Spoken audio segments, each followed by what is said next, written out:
ان تین عقیدوں میں بھی سب سے جو بنیادی عقیدہ ہے وہ عقیدہ عقیدہ توحید ہے۔ اسلام کا سب سے جو بنیادی عقیدہ ہے وہ عقیدہ توحید۔ توحید کا مطلب اللہ تعالیٰ کو یکتا ماننا، اللہ تعالیٰ کو ذات میں صفات میں اکیلا ماننا، اللہ جیسا کسی کو تسلیم نہیں کرنا، یہ عقیدہ توحید ہے۔ عقیدہ توحید یہ اسلام کی جان ہے، عقیدہ توحید ہی اسلام کی شان ہے۔ اسلام توحیدی مذہب ہے، اگر توحید میں گڑبڑ ہو گئی تو پھر وہ اسلام باقی نہیں رہتا، کوئی اور مذہب بن جاتا ہو۔ اسلام کی پہچان ہی عقیدہ توحید سے ہے۔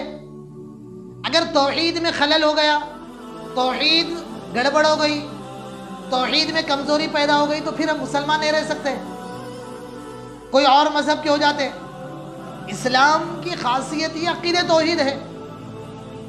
توحید کا جو عقیدہ ہے وہ اسلام کی جان ہے۔ جس طرح روح ختم تو پھر جسم کی کوئی اہمیت نہیں، توحید ختم تو پھر اسلام کے اور اعمال کی کوئی قیمت باقی نہیں رہتی، سب ختم ہو جاتا۔ عقیدہ توحید یہ اسلام کا سب سے بنیادی عقیدہ ہے، اور انبیاء علیہم السلام کی محنت کا جو سب سے بنیادی نقطہ تھا وہ عقیدہ توحید ہی ہے۔ انبیاء علیہم السلام اللہ تعالیٰ پیغمبروں کو دنیا میں بھیجتے، کئی پیغمبروں کو اللہ نے بھیجا، 1,24,000 یا اس سے کم زیادہ لاکھوں کی تعداد میں پیغمبر بھیجے گئے۔ 1,24,000 پیغمبر، ہر پیغمبر کا کام کیا تھا؟ پیغمبر آخر دنیا میں کیوں آئے؟ پیغمبر کے دنیا میں آنے کا سب سے پہلا اور سب سے بڑا مقصد قوم کو موحد بنانا، لوگوں کو توحید سکھانا تھا۔ یہ جملہ یاد رکھیں، ہر پیغمبر کے دنیا میں آنے کا سب سے پہلا اور سب سے بڑا مقصد لوگوں کو توحید سکھانا، اس کے بعد اور مقاصد ہیں۔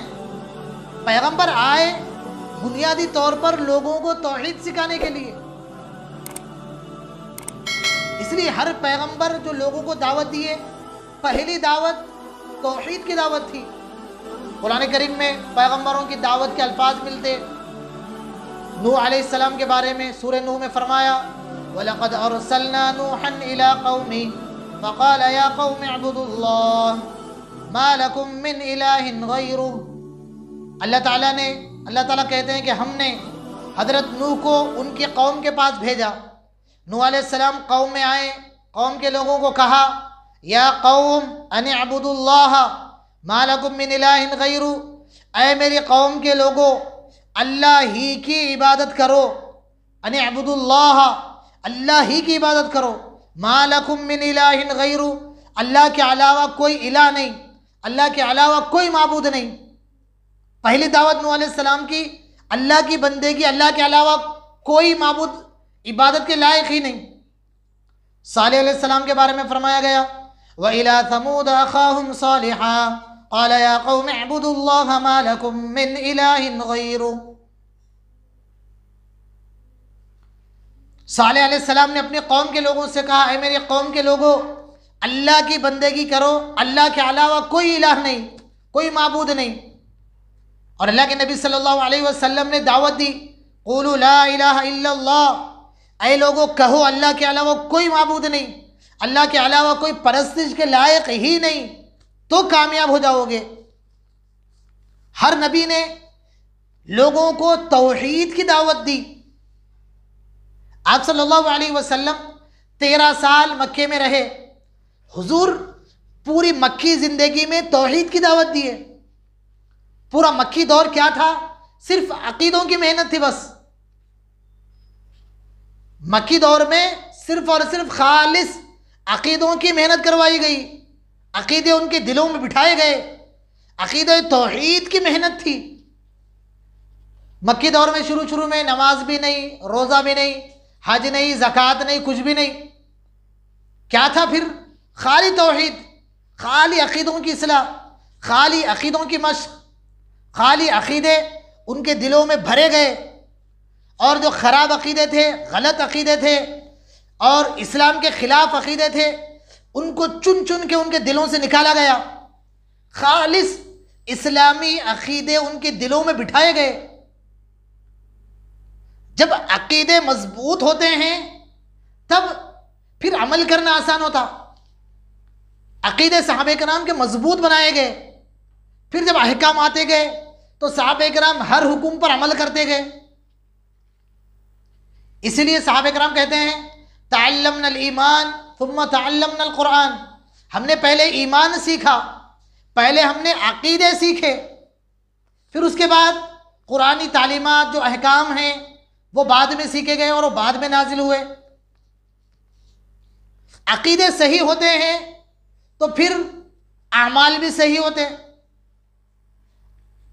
اور یہ بات ذہن میں رکھنا چاہیے کہ ہر عمل کی بنیاد عقیدہ ہوتا ہے۔ یہ تھوڑی گہری بات ہے۔ اندرون میں جو عقیدے ہوتے ہیں، ہمارے اعمال اسی اندرونی عقیدے کی بنیاد پر نکلتے۔ قوموں کے جو عقیدے ہوتے وہ قوم کے کام بھی اسی عقیدے سے جڑے رہتے۔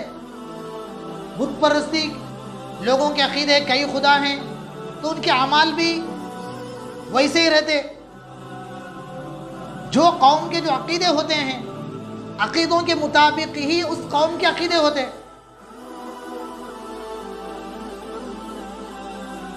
عقید توحید یہ سب سے بنیادی عقیدہ ہے۔ انبیاء علیہ السلام پر جتنی مشقتیں آئی، ہم بارہا سنتے رہتے، پیغمبروں کو لوگوں نے کیسا ستایا۔ نوح علیہ السلام کو 950 سال تک لوگ ستاتے رہے، پتھر مارتے رہے، برا بلا کہتے رہے، لوگوں نے پیغمبروں کا مذاق اڑایا، کچھ پیغمبروں کو قوم نے اپنے وطن سے نکال دیا، کچھ پیغمبروں کو بے گھر کیا۔ ابراہیم علیہ السلام وطن چھوڑنے پر مجبور ہوئے، اور حضرت زکریا علیہ السلام کو آرے سے چیر دیا گیا، حضرت یحییٰ علیہ السلام کو ذبح کیا گیا، اور حضرت عیسیٰ علیہ السلام کے قتل کے منصوبے بنائے گئے۔ اور آپ صلی اللہ علیہ وسلم پر جتنی مشقتیں آئی، یہ یاد رکھنے کا نقطہ ہے کہ جتنی مشقتیں آئی، تمام کی تمام مشقتیں صرف اور صرف عقیدہ توحید کی وجہ سے تھی۔ آپ صلی اللہ علیہ وسلم پر لوگوں نے پتھر برسائے، آپ صلی اللہ علیہ وسلم کو مجنون کہا، آپ صلی اللہ علیہ وسلم کو پاگل کہا گیا، آپ صلی اللہ علیہ وسلم کی کمر پر اونٹ کی غلاظت ڈالی گئی، نماز میں ہوتے تو پھندا ڈال کے کھینچا گیا، راستوں میں کانٹے بچھائے گئے، اوپر کچرا ڈالا گیا، طائف کے میدان میں آپ صلی اللہ علیہ وسلم کو زخمی کیا گیا، لہو لہان کیا گیا، اور آپ صلی اللہ علیہ وسلم کو مکہ مکرمہ چھوڑنے پر مجبور کیا گیا۔ آپ کے جانی دشمن ہو گئے، آپ کے ساتھیوں کے جان کے در پہ ہو گئے، اور مدینہ پہنچنے کے بعد بھی کئی جنگیں لڑی، اور اللہ کے نبی کے کئی عزیز رشتہ داروں کو، کئی قریبی ساتھیوں کو شہید کر دیے۔ آخر سوال یہ ہے کہ مشرکین مکہ کو نبی سے دشمنی کیا تھی؟ اتنی مشقتیں نبی پر آئی تو آخر کیوں آئی؟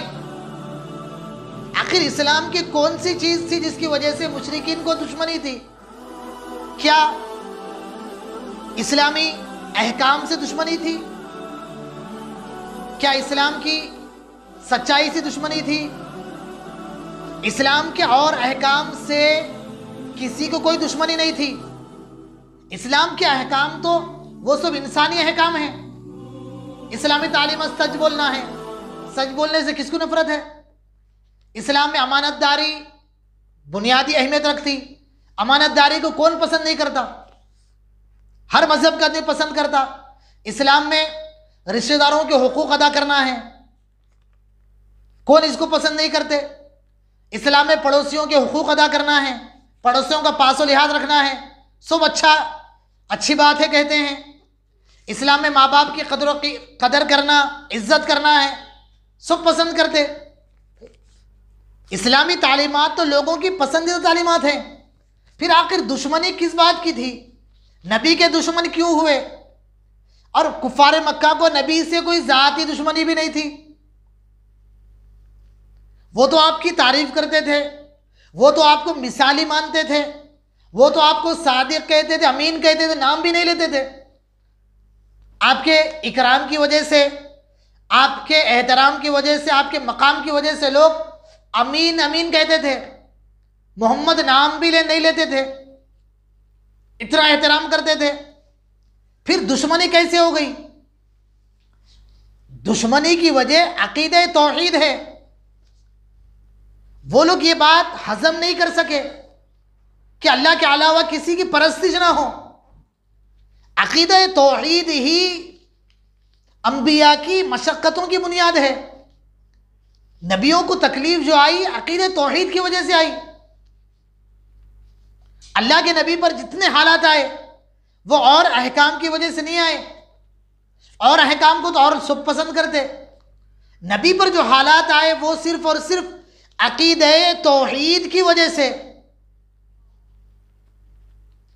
وہ لوگ اللہ کے علاوہ اور لوگوں کو بھی پالنے والا سمجھتے تھے، بتوں کو روزی دینے والا سمجھتے تھے، بگڑی بنانے والا سمجھتے تھے، اولاد دینے والا سمجھتے تھے، نفع اور نقصان دینے والا سمجھتے تھے۔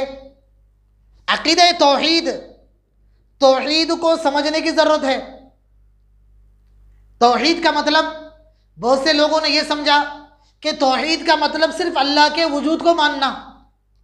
یہ بڑی غلط فہمی ہے۔ صرف اللہ کو ماننا کہ اللہ دنیا میں ہے، اللہ ہے، اللہ کا وجود ہے، صرف یہ ماننا توحید نہیں ہے۔ اللہ کو تنے تنہا ماننا توحید ہے۔ لا الہ الا اللہ کلمہ شروع ہے توحید سے۔ لا الہ کے معنی پہلے انکار کرو، اللہ کے علاوہ کوئی نہیں ہے۔ جب تک ہم دوسروں کا انکار نہیں کریں گے، دوسروں کی معبودیت کا انکار نہیں کریں گے، دوسروں کے نفع و نقصان پہنچانے کے اختیار کا انکار نہیں کریں گے، اس وقت تک اللہ کو ماننا معتبر نہیں۔ توحید کا مطلب ہے لا الہ الا اللہ، کسی میں کوئی اختیار نہیں، کسی میں کوئی طاقت نہیں، کسی میں بگڑی بنانے کی صلاحیت نہیں، کوئی نفع اور نقصان کا مالک نہیں، کوئی اولاد دینے والا نہیں، کوئی روزی دینے والا نہیں، کوئی زندگی دینے والا نہیں، کوئی موت دینے والا نہیں، کوئی پریشانیاں دور کرنے والا نہیں، کوئی دعائیں قبول کرنے والا نہیں، کوئی گناہوں کو معاف کرنے والا نہیں، کوئی مصیبتوں کا سننے والا نہیں، کوئی مددگار نہیں، صرف اللہ۔ سب کا انکار کرنا، کسی میں کچھ نہیں ہے سمجھنا، اور صرف اللہ ہی میں ماننا، یہ توحید ہے۔ روزی دینے والے اللہ ہیں تو اللہ ہی ہیں، اللہ کے علاوہ روزی کہیں اور سے نہیں ملتی۔ اولاد دینے والے اللہ ہیں تو اللہ ہی ہیں، اللہ کے علاوہ کوئی اولاد دینے والا نہیں۔ اب دوسروں کو بھی اولاد دینے والا سمجھیں گے تو توحید ختم۔ توحید کا مطلب اللہ کو یکتا ماننا نہیں ہے، اکیلا ماننا ہے۔ ماننا توحید نہیں کہلایا جاتا، اللہ کو اکیلا ماننا توحید ہے۔ مشرکین جو شرک کرتے تھے، مشرکین مکہ کا شرک کیا تھا؟ کیا وہ اللہ کو نہیں مانتے تھے؟ اللہ کو چھوڑ کے بت پرستی کرتے تھے؟ مشرکین کا شرک اللہ کو چھوڑ کے نہیں تھا۔ قرآن کریم میں ہے، اللہ تعالیٰ نے آپ صلی اللہ علیہ وسلم کو مخاطب کیا، اے پیغمبر آپ مشرکین سے پوچھئے وَمَن يُدَبِّرُ الْأَمْرَ، یہ دنیا کا انتظام کرنے والا کون ہے؟ دنیا چلانے والا کون ہے؟ یہ منظم دنیا کس نے بنایا؟ تو فَسَيَقُولُونَ اللَّهُ، قرآن کہتا ہے کہ مشرکین بھی کہیں گے کہ اللہ ہے، مشرکین بھی مانیں گے کہ اللہ ہے۔ مشرکین بھی اللہ کے وجود کو مانتے تھے، مشرکین بھی جانتے تھے کہ دنیا بنانے والا خالق اللہ ہے، اور رب بھی اللہ ہے، اور انتظام کرنے والا بھی اللہ ہے۔ لیکن صرف اور صرف اللہ ہی کو نہیں مانتے تھے، بلکہ اللہ کے علاوہ دوسروں کو بھی شریک کرتے تھے، دوسروں کے اندر بھی کچھ اختیار مانتے تھے۔ اللہ بڑے ہیں اور نیچے چھوٹے لوگ ہیں، یہ چھوٹے اللہ کے اختیار میں ہیں۔ اللہ تک پہنچنے کے لیے ان کی خوشامد ضروری ہے، اللہ تک پہنچنے کے لیے ان کو منانا ضروری ہے، اللہ تک پہنچنے کے لیے ان کے نام پر جانور ذبح کرنا ضروری ہے، ان کو خوش کرنا ضروری ہے۔